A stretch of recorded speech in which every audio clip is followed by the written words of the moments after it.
이제 저 뭐야 3일 동안은 진짜 하루 종일 전화만 받았어요.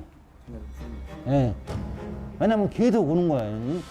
저기 어떠냐, 뭐 검사는 받았냐, 우리는 어떻게 해야 되냐.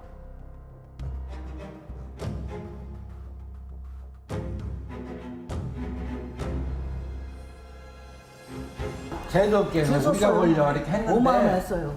근데 그거 가지고 저는 속상해 하면은 나만 손해니까.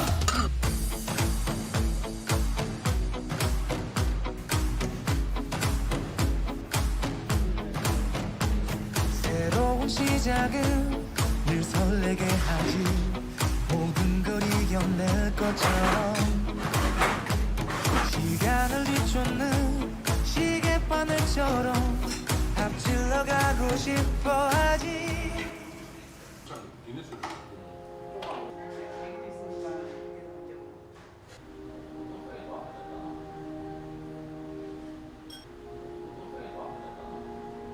열한 시 이전에 이제 다 이제 음식을 다 준비해서 그러면은 여기 있는 한 그릇이 다 나가야 돼요.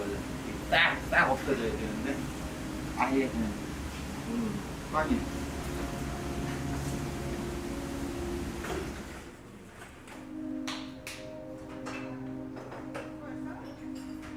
처음 느껴봤어요. 하여튼 이렇게 힘든 식당을 하면서 힘든 적이는. 그나마 이번 주는 그래도 점심에 5테이블이 왔지만은 지난주에는 한 평균 4테이블, 3테이블, 4테이블 왔으니까 오늘은 지금 5건에서 25만 원 정확히 올랐거든요.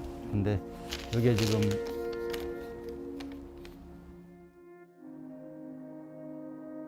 안전하게 식사를 할 수 있는 그런 환경 조건을 제가 하니까 또 옛날처럼 사랑을 가지고서는 저희 집을 방문해 주셨으면.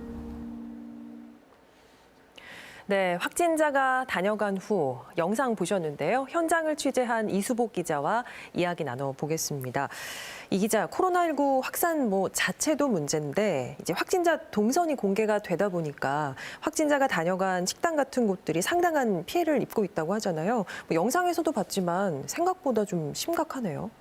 네, 그렇습니다. 대전과 세종, 충남 지역에서 코로나19 확진자가 발생한 한 달여 동안 저 또한 확진자분들이 다녀간 동선을 추적하고 또 보도해 왔는데요.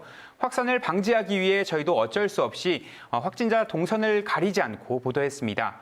저희뿐만 아니라 자치단체 홈페이지와 재난안전 문자, 신문, 방송할 것 없이 거의 모든 매체에서 수많은 상점들의 이름도 그대로 노출됐는데요. 네. 심지어 한 달 전 확진자가 들른 업체들도 휴대폰 코로나 앱에 여전히 이름이 올라가 있습니다.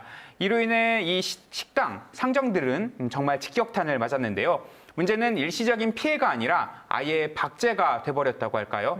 확진자 방문 식당이란 일종의 낙인이 찍혀서 잊혀질 권리는 고사하고 근처만 지나도 코로나19에 감염될 것 같은 이미지를 준다는 겁니다. 이 때문에 손님 발길이 뚝 끊기고 피해가 장기화되고 있는데요. 앞서 보신 영상 속 식당 외에도 저희 취재팀이 여러 식당을 다녀왔습니다. 대부분 추가 언론 노출을 꺼려 하셨지만 모두가 입을 모아 공통적으로 말씀하시는 게 한마디로 억울하다는 점이었습니다. 네.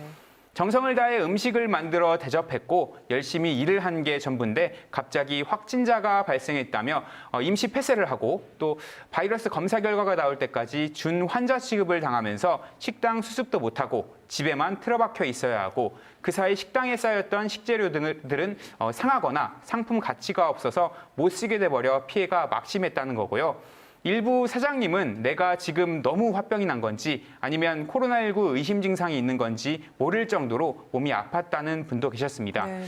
물론 검사 결과 이분은 음성 판정을 받았고요.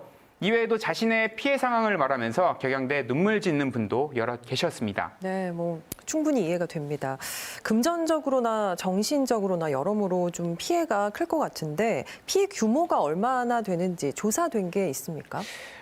네, 확진자가 다녀간 업체들은 모두 공개돼 있지만 매출 피해가 얼마나 되는지 이분들만 따로 모아 정리한 통계는 없습니다. 다만 전체 외식업계 피해 조사를 통해서 간접적으로 짐작은 할 수 있는데요. 지난주 농림축산식품부와 한국외식산업연구원이 공동으로 외식업계 피해 조사를 진행했는데요.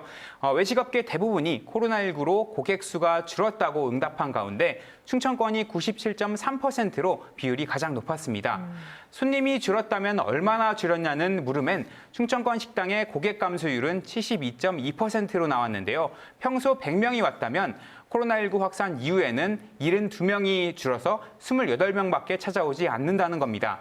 이 같은 피해 규모는 확진자가 집중된 경상권을 제외하고 전국에서 가장 높은 수준이어서 우려가 더욱 커지고 있습니다.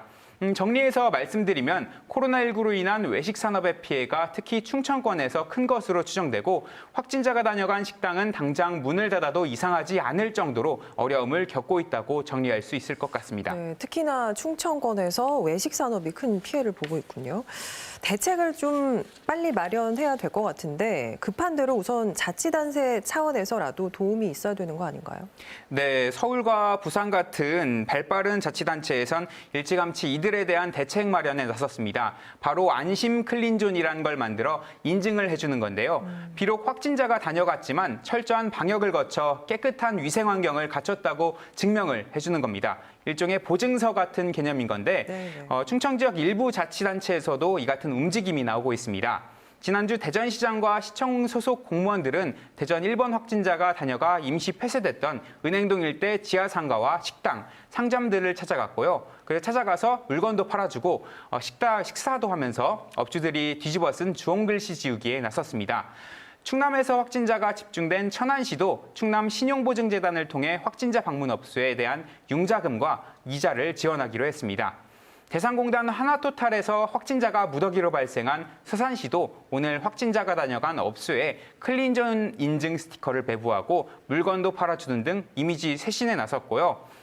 하지만 이 같은 지원은 일시적인 미봉책에 불과합니다. 중요한 건 이런 활동들을 시작으로 인근 주민분들이 다시 예전처럼 발걸음을 해주시는 건데요.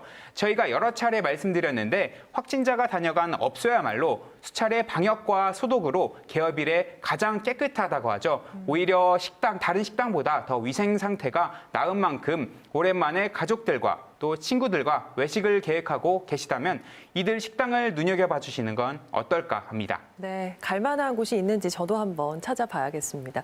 현장의 이슈 이수복 기자 수고했습니다. 네, 감사합니다.